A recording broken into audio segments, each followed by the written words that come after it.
السلام علیکم۔ متین الحق حاضر۔ پچھلے 2 قسطوں میں نے آپ سے کچھ کراچی کے بارے میں، جو یہاں کے جو پہلے حالات تھے، جو مہنگائی یا سستے کا دور تھا، اس کے بارے میں بات کی تھی۔ آج ذائقہ بدلنے کے لیے آج میں شکار کے بارے میں آپ سے بات کروں گا، کیونکہ زندگی بھر میں نے ایک ہی شوق کیا شکار کا، وہ مجھے اپنے والد سے مرحوم سے ورثے میں ملا تھا۔ اور شکار میں شوق میں ایسے ناقابل یقین واقعات ہمارے ساتھ پیش آئے ہیں جن کی توضیح آج بھی کوئی پیش نہیں کر سکتا۔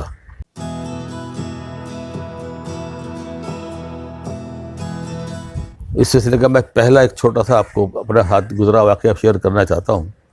کراچی سے 40 میل سے پہلے گھاروں کا شہر ہے۔ اس شہر سے 2 میل پہلے سیدھے ہاتھ پر ایک راستہ جاتا ہے جو سمندر وہاں پر چڑھ کے آتا ہے، تو وہاں پر لوگ مچھلی کا شکار کھیلنے جاتے ہیں۔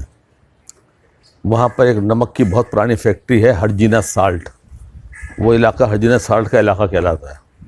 میں آپ کو جو واقعہ سنا رہا ہوں یہ 1972 سے لے کے 1975 کے دور کا واقعہ ہے۔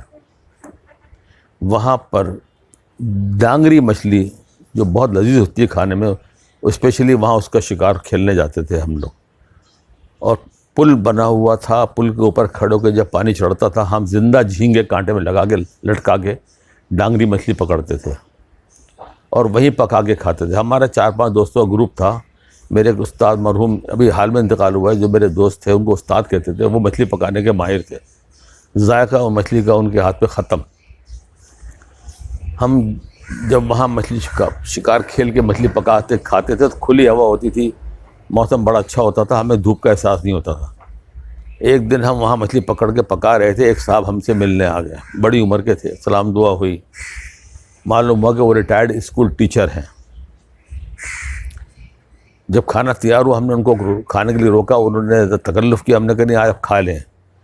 جب انہوں نے ہمارے استاد کے ہاتھ کی مچھلی پکی ہوئی ڈانگری کھائی تو انہوں نے چلتے ہوئے یہ کہا، بھائی اگر آئندہ آپ نے مچھلی پکائی مجھے نہ بلایا تو میں اللہ کی امی آپ کو پکڑ لوں گا، کہ ایسی مچھلی زندگی میں نے کبھی نہیں کھائی ہے۔ بہرحال ان سے اچھی خاصی دوستی ہو گئی۔ ہم ہر اتوار کو ہم صبح نکلتے تھے اور شکار کھیل کے شام کو واپس آ جاتے تھے۔ 10 15 12 ڈانگری مچھلیاں ہمارے پاس آرام سے مار لیتے تھے۔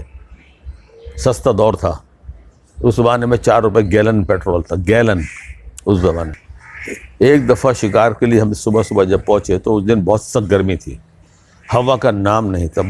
بمشکل ہم کھڑے رہے، ہم نے خاصی مچھلیاں شکار کری۔ جب پکانے کی باری آئی تو لگا یہ کہ نہیں پکا سکیں گے۔ پھر نگاہ دوڑائی تو تھوڑے فاصلے پہ تقریباً 40-50 فٹ دور کچھ جھاڑیاں ہم کو دکھائی دی۔ ہم نے پھر پروگرام بنایا کہ وہاں ان جھاڑیوں میں کہ سائے بیٹھ کے ہم مچھلی پکا لیں۔ میں خود بھی گیا، دری اٹھائی، ہمارے پاس جھاڑو بھی ہم رکھتے تھے سامان میں، صاف جگہ بنانے کی، جھاڑو مار کے وہاں ہم دری بچھائی اور ہمارے استاد مرحوم نے وہاں بہترین چولہا بنایا جھاڑیوں کی آڑ میں اور مچھلی پکا لی۔ پکنے کے بعد اس کا معمول یہ تھا کہ جب پک جاتی تھی تو ہم سب کو دائرے میں صورت بٹھا دیتے تھے وہ۔ اس کے بعد پتیلی کا ڈھکنا کھول کے سب کو باری باری مچھلی دیتے تھے۔ اس دن یہی ہوا، گرمی چونکہ بہت تھی، وہاں جب مچھلی پک گئی انہوں نے کہا بعد جاؤ، ہم سب دائرے کی صورت میں بیٹھ گئے۔ بیٹھنے کے بعد جیسی ہوا بالکل نہیں تھی اس دن، جیسی استاد ہمارے مرحوم نے ڈھکنا کھولا ہے پتیلی کا، ایک سیٹی کی آواز آئی جیسے اوپر آسمان پہ سے۔ ہم سب نے دیکھا، اوپر دیکھا ہم نے آسمان پہ سے، تقریباً 3 فٹ کی لمبائی کی صورت میں ایک مٹی کا بگولا بڑی اسپیڈ سے نیچے آ رہا ہے۔ ہمارے سمجھنے سوچنے سے پہلے وہ بگولا کہیں نہیں گیا، سیدھا پتیلی کے اندر گیا۔ ہم سب سوچتے رہ گئے یہ ہوا کیا یہ۔ بہرحال پڑھے لکھے تھے، یہی توضیح کری کہ چونکہ حبس تھا، جب حبس کے بعد آندھی آتی، آندھی کی صورت میں بگولا آیا اور یہ کھانا ہو گیا۔ ہم نے بہرحال روٹی تھی، پیاز تھا، اسے کھا کے ہم شکر پر کے باقی مچھلی تھی گھر لے کے آ گئے اپنے۔ اگلے اتوار کو پھر پہنچے تو اس دن وہ ہمارے جو استاد دوست تھے، استاد پرانے ٹیچر، وہ آ گئے۔ ان سے بات چیت ہوئی۔ ہم نے کہا، میں نے جیسے بات کیا، میں نے کہا اس دن کمال ہو گیا، اس دن آپ ہوتے آپ بھی دیکھتے۔ ابھی اتنا ہی کہا تھا، اچانک وہ بولے، ارے بابا تم لوگوں نے ادھر جھاڑی میں تو نہیں کچھ کھانا پکایا تھا؟ ہم نے کہا ہاں۔ ان کو تو کرنٹ لگ گیا، بولے کھڑے ہو کھڑے ہو کھڑے ہو، ہاتھ پکڑا تھا بس، چلو میرے ساتھ چلو، سب کو وہاں لے آیا کھڑا کیا, بولا سوری بولو, سوری بولو.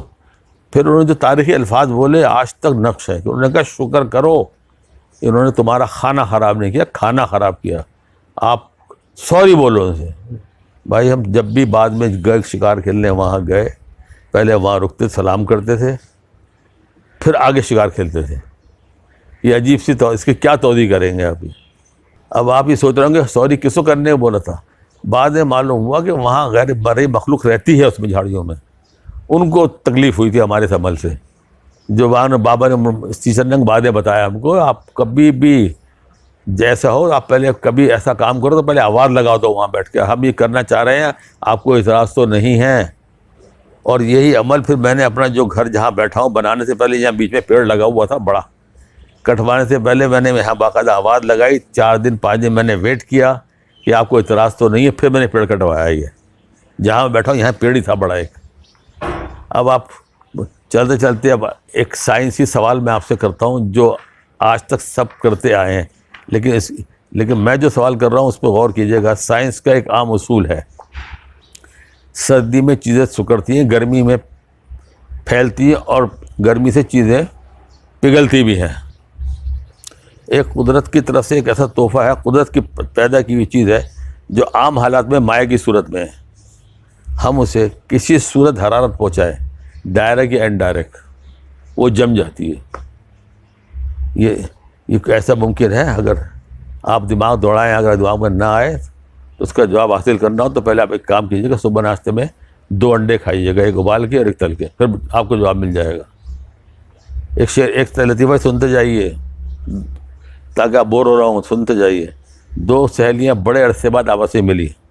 ایک سہیلی نے دوسری کو دیکھا بہت اس کے ٹھاٹ باٹ بڑے سونے میں لدی پھندی تھی, تو اس سے پوچھا بہن خیر تو ہے, کیا تمہارے شوہر نے کچھ کارروائی لائن چینج کر لی؟ بولے نہیں میں نے شوہر ہی چینج کر لیا ہے. ٹھیک ہے جی, اللہ حافظ.